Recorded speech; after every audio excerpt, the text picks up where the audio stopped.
네, 지금 관심을 가져봐야 할 산업에 대한 이슈에 대해서 살펴보는 비즈인사이트 시간입니다. 매주 수요일마다 이제 강정수 블루닷 AI 연구센터장 모시고 얘기를 나눠볼 텐데요. 오늘 첫 순서로 모셨습니다. 반갑습니다. 반갑습니다. 네, 오늘 비즈인사이트에서 두 가지 이야기를 다뤄보도록 하겠습니다. 현재 스페인에서 열리고 있는 MWC 2025 그리고 최근 주가 조정이 많이 나오고 있죠. 테슬라에 대해서도 면밀한 분석 도와드리도록 하겠습니다.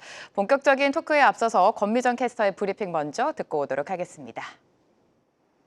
네, 세계 3대 가전 박람회인 모바일 월드 콩그레스가 현지 시간 3일 개막했습니다.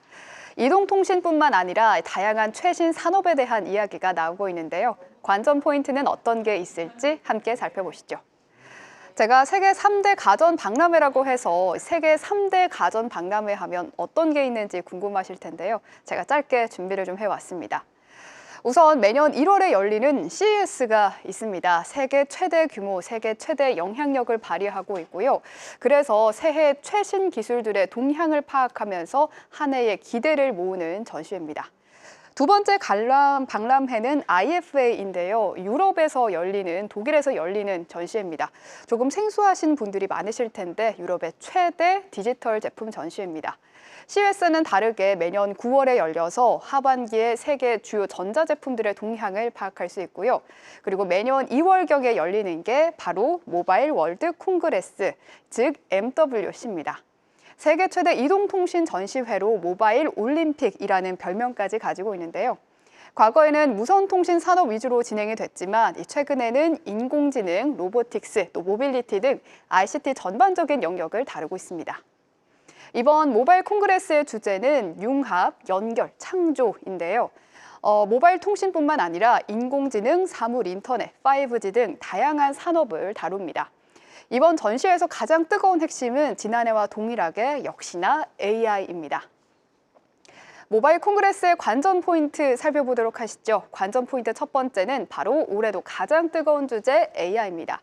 이 개막 첫날부터 AI 분야의 거물급 인사들이 무대에 올라서서 자사의 AI 경쟁력을 자랑했는데요. 마이크로소프트, 구글 같은 빅테크들이 나와서 자사의 AI 플랫폼 그리고 AI 솔루션을 공개했고요. 또 여기에 뒤질 수 없는 게 바로 빅테크에 대항하는 AI 스타트업들이죠. 퍼블렉시티 그리고 유럽의 AI 스타트업으로 가장 대표격인 미스트랄 AI도 스피치에 나가서 AI 모델에 대한 자사의 경쟁력을 자랑했습니다. 두 번째 관전 포인트는 중국의 확실한 존재감입니다. CES에는 참석하지 않았던 화웨이와 샤오미가 대규모로 부스를 꾸며서 참석을 했고요.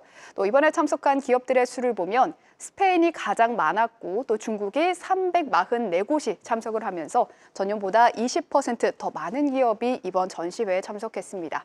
무려 우리나라보다 거의 한 2배 가까이나 더 많은 기업들이 참여를 한 건데요. 특히 하웨이는 무려 2,700평에 달하는 어마어마한 규모의 부스를 차렸습니다. 이 전시회에는 8개의 전시장을 사용을 하는데요. 그중에 한 곳을 거의 통째로 빌린 수준입니다. 지난해 세계 통신 장비 1위를 차지한 만큼 공을 들이는 모습이 나타났고요. 특히 이번 전시회는 6G 이전 과도기 단계인 5.5G 이동통신 장비를 전시하고 또 지난달에 세계 최초로 개발한 3중 폴더블 폰이죠. 메이트 XT도 함께 전시를 했다고 합니다. 국내 기업들도 184개사가 출격했습니다. 중국보다는 적지만 전년보다는 22% 증가하면서 코로나19 이전 수준으로 분위기가 많이 올라왔다고 하는데요. 삼성전자, KT, LG U+, SK텔레콤 등 대기업들과 그리고 통신사들이 참여했고요. 또 스타트업도 78개사가 참여를 했습니다. 통신사들이 어떤 내용으로 전시를 준비했는가를 살펴보면 우선 KT는 한국의 일상을 AI로 꾸민 KAI를 좀 자랑을 했고요. LG U+ 경우에는 정보 유출 없는 안심 AI, 또 SK텔레콤 같은 경우에는 AI 데이터 서버를 강조하면서 AI 비서 서비스 확대를 선보였습니다. 2025년 모바일 월드 콩그레스 내용 살펴봤습니다.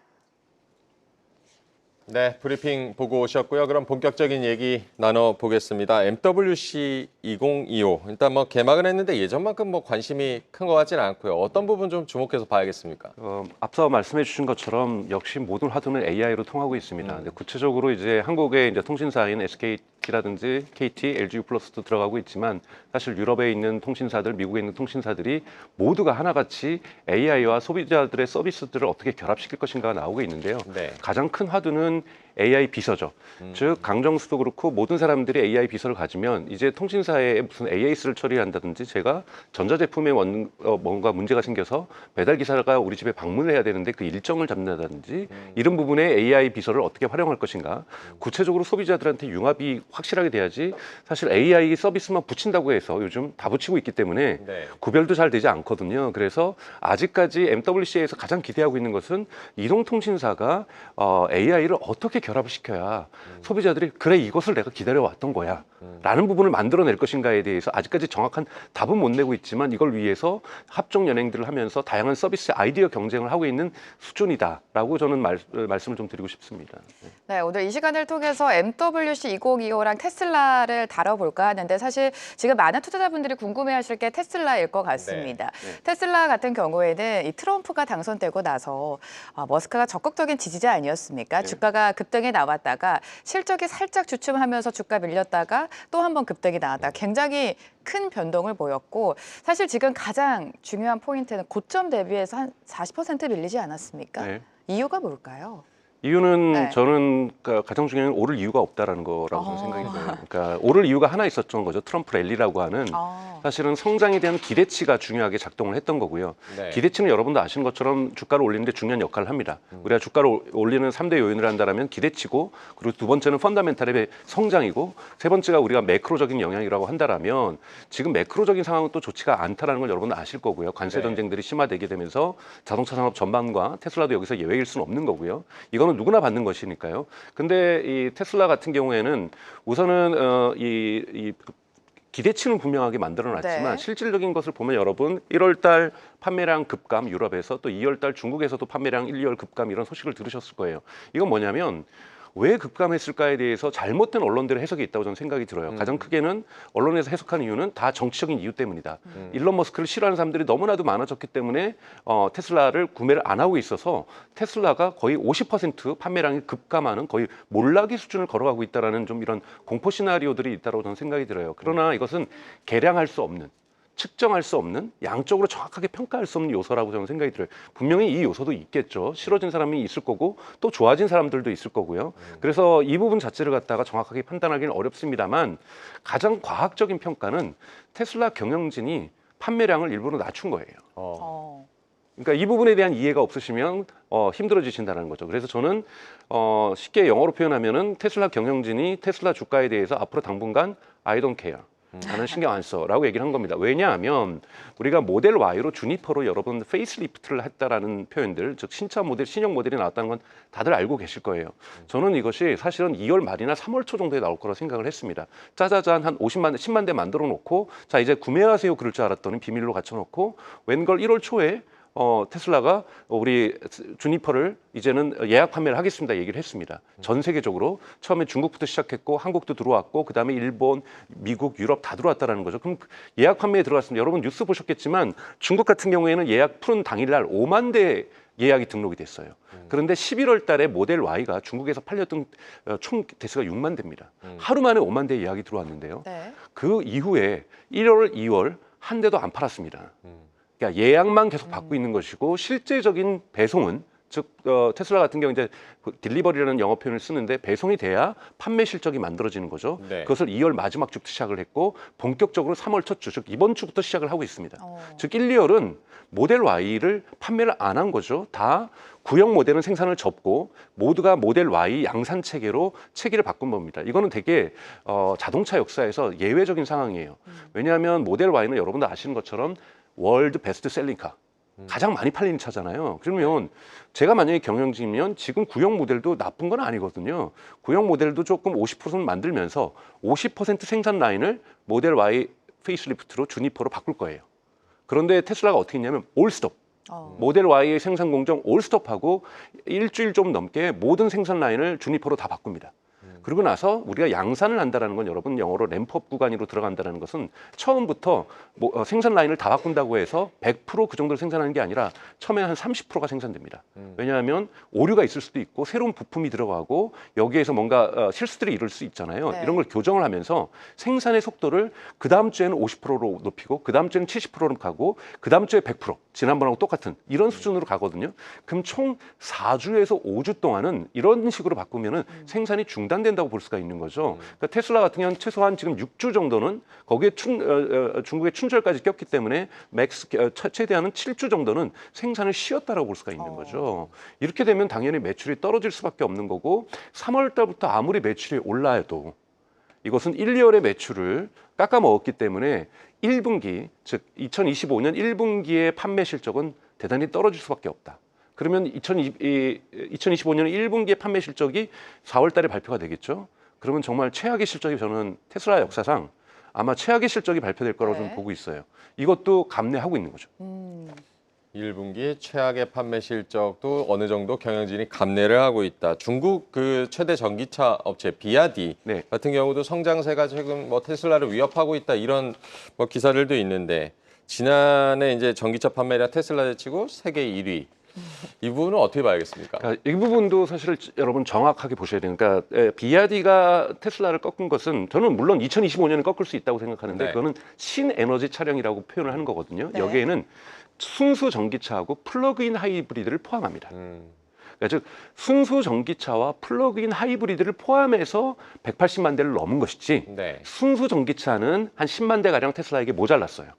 그렇기 때문에 순수 전기차로서 1위를 탈환했다라고는 볼 수가 없습니다. 정확하게는. 그래서 사실은 뭐 이것이 10만 대냐 20만 대냐 이건 전 중요하지 않기 때문에 비아디가 그만큼 테슬라에게 육박했다라는 것은 저는 인정해야 될 사실이라고 좀 보고 있고요. 네. 예를 들면 1월 달 판매량을 보더라도 순수 전기차는 12만 5천 대를 팔았습니다. 비아디가. 그러나 신에너지 차량은 거의 30만 대를 팔았어요. 그러니까 즉 나머지 한 15만 대는 플러그인 하이브리드에서 나오고 있는 거죠. 네. 근데 중국이 통계적으로 플러그인 하이브리드도 전기차로 신에너지 차량으로 통계를 내기 때문에 착시 현상이 있지만 우리가 비아디를 볼 때도 순수 전기차만 봐야 된다. 하지만 순수 전기차도 비아디 같은 건 1월에 약 19%가 판매량이 증가했습니다. 이거는 계속해서 비아디가 괄목할 만한 성장들을 특히 1월, 2월은 성장을 좀 많이 하지 않는 네. 시즌임에도 불구하고 했다라는 것은 칭찬해야 될 일이라고 보고 있습니다. 지금 테슬라의 실적을 두고 이 판매량이 찍힐 수 없었던 이유를 좀 설명해 주시지 않았습니까? 그럼에도 불구하고 최근 테슬라 주가만을 봤을 때 워낙 많이 빠졌기 때문에 많은 투자자분들이 계속해서 지금 매수하고 있습니다. 지금이라도 진입해야 되는 거 아닌가? 이런 질문 최근에 굉장히 많이 받으셨을 것 같아요. 네, 근데 네. 제가 뭐 주식 전문가도 아니고 네. 이런 답변을 해야 될 그런 책임을 지고 네. 있는 자리도 아닌데요. 그냥 저는 제 가족들한테만 얘기를 합니다. 제 여동생과 형들이 물어보면 네. 저는 더 빠진다. 여기서부터 더 네, 빠진다. 저는 네. 더 빠질 거라고 보고 있습니다. 더 빠지는 것이 정상적이죠. 왜요? 바뀔 이유가 전혀 없으니까. 어. 테슬라가 사실은 작년 7월이죠. 일론 머스크가 얘기를 했죠. 우리는 자동차 카 컴퍼니에서 AI and Robotics 컴퍼니로 전환한다. 네. 이렇게 얘기를 했죠. 전환한다라는 것은 카 컴퍼니를 여러분 버리는 건 아닙니다. 네. 카 컴퍼니 위에 자동차 컴퍼니 위에 AI와 로보틱스 컴퍼니를 위에다 세우겠다는 뜻이죠. 그러면 카 컴퍼니도 어느 정도 성장해야 되지만 테슬라는 이미 전략적으로 2년 전에 매년 2030년까지는 1,000만 대를 생산하겠다는 전략을 포기했어요. 우리 그렇게까지 많이 팔 필요가 없다. 우리가 더욱더 부가가치를 내는 것은 월 맥스 한 300만 대만 팔면은 연간 300만 대만 400만 대만 팔면은 여기 위에다가 이것을 자율주행으로 만들고 옵티머스를 판매하는 것이 더 중요하다고 이미 전략 전환을 한 상태에 있는 거죠. 그렇기 때문에 지금 테슬라한테 중요한 것은 올해 6월 달에 예상되고 있는 비감독화에서의 자율주행에 대한 허가가 텍사스주에서 통과하느냐. 네. 이것이 제일 중요한 거고요. 그런데 여러분도 아시는 것처럼 일론 머스크가 작년에도 8월 8일 날 로봇데이 하겠다 그래놓고 10월 10일로 연기했잖아요. 미뤘죠. 네. 그렇기 때문에 충분히 이것도 연기할 가능성은 매우 높다. 그래서 6월 달 너무 믿지 마시고 6월 달에 또 연기되더라도 너무 실망하지 마시고 하지만 저는 올해 안에는 될 거라고 보고 있어요. 하지만 이것이 전국적으로 미국에서 비감독이 통과되는 건 아니고요. 텍사스주에서 통과할 가능성이 있고 또는 캘리포니아주에서 통과할 가능성이 있습니다. 왜냐하면 트럼프 대통령이 당선됐어도 트럼프 대통령 당선된 이후의 인수위에서는 이렇게 주마다 주법에 따라서 통과하고 그다음에 연방도로에서는 연방정부에서 통과하는 거 너무 번거로우니 그냥 한 연방정부에서 그냥 포괄적으로 자율주행에 대해서 허가하는 절차를 만들겠다고 해는 인수위에서 얘기를 했었습니다. 네. 그때 테슬라 주가가 또 하늘 모르는 줄 모르고 막 치솟아 샀었죠. 네. 그런데 지금 법이 바뀌려면 최소한 1년은 걸립니다. 네. 하원이 바뀌어야죠. 상원 바뀌고 대통령이 허가한다고 끝나는 게 아닙니다. 왜냐하면 주의 그 권한을 뺏어오는 거기 때문에 일부 주는 미국의 슈프림 코터, 우리나라로 치면 헌법재판소에다가 소송을 걸 거예요. 네. 우리의 주법의 권한을 연방 정부가 뺏어간 것을 우리는 부당하다고 생각한다. 헌법을 위반했다고 얘기를 한다고 주장할 거고 이 판결까지 나야 이 전국 미국 전역에서 한 번의 통과로 자율주행이 허가되는 일들이 벌어질 거죠. 이거는 제가 보기엔 빨라야 내년이에요. 2026년. 그렇기 때문에 그 전에 단계적으로 이번에 텍사스하고 캘리포니아에서 비감독하에서의 자율주행이 통과된다라는 네. 것은 우리가 진정한 의미에서 자율주행이 된다라는 거고 근데 이것만으로도 이미 상징적으로도 너무나도 큰 사건이기 때문에 이것이 가장 중요한 테슬라의 펀더멘탈의 변화다. 즉 그렇다면은 6월 또는 이것이 연기돼서 8월 된다면 그때까지 테슬라 주가가 오를 이유가 아무리 저는 눈 씻고 찾아봐도 별로 없습니다. 굉장히 보수적으로 네. 바라보고 계신 것 같습니다. 네. 당분간 뭐 테슬라의 주가가 오를 일이 없다. 근데 만약에 네. 그때 그것이 통과된다라면 급등이 또 나오겠죠. 스페이스 X 타고 주가가 올라가겠죠, 같이. 그런가 하면 뭐 이 소식도 좀 믿어야 할지 모르겠는데 테슬라가 올해 상반기에 이제 가격대가 낮은 보급형 모델을 네. 출시한다. 이 부분은 어떻게 봐야겠습니까? 대단히 중요하다고 보고 있습니다. 그러니까 중국하고의 전쟁이라든지 유럽에서 어떠한 시장을 확대하면서 특히 유럽이 지금 시장 침체기에 들어가 있는 상태고 네. 전기차 시장에서는 매우 중요한 시장이기 때문에 네. 유럽에서의 시장 확대라든지 특히 이탈리아라든지 스페인이라든지 이러한 중저가 차량이 많이 판매되는 지역, 피아트라든지 이런 차량들이 우세에 있던 지역 같은 경우에는 중저가 차량이 반드시 필요하고요. 중국도 마찬가지로 중저가 차량이 필요하죠. 이러한 부분에서 모델 Q가 나온다라는 건 대단히 모델 Q라고 지금 얘기하고 이것도 있고 모델 2라고도 얘기를 하고 있는데 이런 중저가 차량이 6월 달 정도에는 생산된다고 테슬라가 밝히고 있어요. 이 부분은 6월 달 약속을 지킬 가능성이 높습니다. 왜냐하면 이거는 정부의 허가가 아니라 테슬라의 생산 계획에 따른 것이고 지금 이미 이와 관련된 생산 라인들이 건설되고 있다라는 뉴스들이 나오고 있기 때문에 네. 충분히 올해 상반기 내로는 즉 6월 전에는 중저가 차량이 나올 것이고 여기에 대해서는 주가를 상승시킬 수 있는 이유가 될 거라고 보고 있습니다. 보급형 테슬라의 보급형 모델 네. 출시 움직임도 잘 챙겨 보셔야겠고요. 테슬라 이제 올해 6월에는 또 텍사스에서 자율주행 로보택시 네. 출시 목표를 하고 있는데 규제 문제가 어느 정도 이거 해결이 될까요? 어떻게 보십니까? 그러니까 사실은 로보택시 같은 경우에는 규제 문제가 그렇게 강력하다 보지 않습니다. 저는 왜냐하면 어느 정도의 그 주행 데이터를 제출을 하게 되면 네. 시범 운영 같은 성격이기 때문에 네. 텍사스 전역이 아니죠. 오스틴이죠. 텍사스만 해도 대한민국보다 두세 배 크잖아요. 그렇기 때문에 이 전역을 텍사스가 돌아가는 게 아니라 텍사스의 주도인 오스틴에서 작동되는 거기 때문에 제가 보기에는 이건 무난하게 작동될 거라고 보고 있고요. 근데 이런 부분이 시장에 미치는 영향이 여러분 대단히 큽니다. 예를 들자면 포드 입장이나 또는 자율주행을 이미 이제 막 포기한 GM이나 오래전에 포기한 포드는 이런 부분과 관련돼서 앞으로 자율주행을 우리는 어떻게 할까? 엔비디아랑 손잡고 토요타는 엔비디아하고 손을 잡았습니다. 토요타의 자율주행 기술이 없다는 뜻이죠. 네. 엔비디아의 피지컬 AI로 우리도 자율주행 들어가 보겠다고 토요타는 선언했는데 그러면 포드나 GM 같은 경우는 우리도 엔비디아 손을 잡을까? 아니면 구글의 손을 잡을까? 아니면 테슬라하고 손잡아서 테슬라의 FSD를 라이센싱할까? 이런 선택의 기로에 서게 된다는 거고 만약에 전 세계 자동차 업체 중에서 한 군데만이라도 네. 테슬라의 FSD를 우리 라이센싱해서 어. 우리에게 장착하겠다고 얘기를 한다면 또 한 번 테슬라의 이건 펀더멘탈이 네. 크게 변하는 거기 때문에 주가가 급상승할 수밖에 없는 요인이 될 거라고 저는 보고 있습니다. 지금 계속해서 주가 측면으로 바라봐 주셨는데 방금 말씀해 주신 FSD가 테슬라의 어떻게 보면 가장 큰 무기 아니겠습니까? 네. 다른 경쟁업체에 비해서 이 경쟁력을 우리가 집중적으로 봐도 될 것 같아요. 어떻습니까? 그렇죠. 네. 우선 여러분들이 보셔야 될 것은 제한된 영역에서의 자율주행을 할 수 있는 기술과 지금 네. 보편적 모든 시장에서 자율주행이 될 수 있는 자율주행 기술이 지금 나뉘어지고 있습니다. 제한된 지역에서 할 수 있는 자율주행 기술을 갖고 있는 것은 구글의 웨이모가 1등이라고 볼 수가 있죠.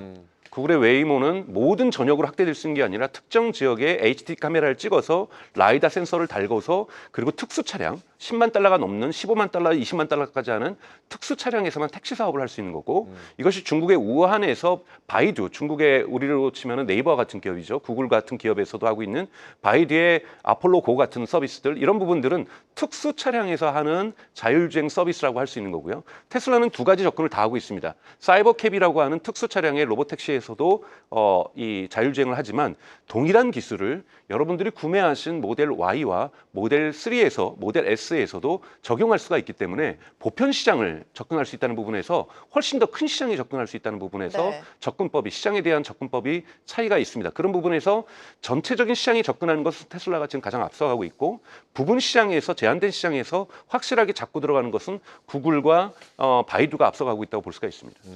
네, 지금 사실 머스크가 이끌고 있는 산업이 굉장히 많습니다. 테슬라 뭐 당연히 있고요. 로봇과 스페이스X가 있는데 옵티머스에 대한 관심이 지금 전 세계적으로 좀 뜨거워지고 있습니다. 옵티머스가 향후에 테슬라의 기업 가치를 뭐 뛰어넘을 것이다. 결국에 테슬라의 뭐 성장 동력이 될 것이다. 이런 평가들이 많은데 센터장님은 어떻게 보시나요? 저도 그렇게 네. 보지만 대단히 시간이 많이 걸릴 거라는 아. 것을 우리가 인정해야 됩니다. 여러분들이 주식을 테슬라 주식을 그래 내 자손들에게 물려주리라 이런 생각을 갖고 있으시거나 그러면 저는 적극적으로 옵티머스의 가격을 고민하시는 것 저는 긍정적으로 긴 평가를 호흡으로 하고요. 봤을 때. 네, 그렇죠.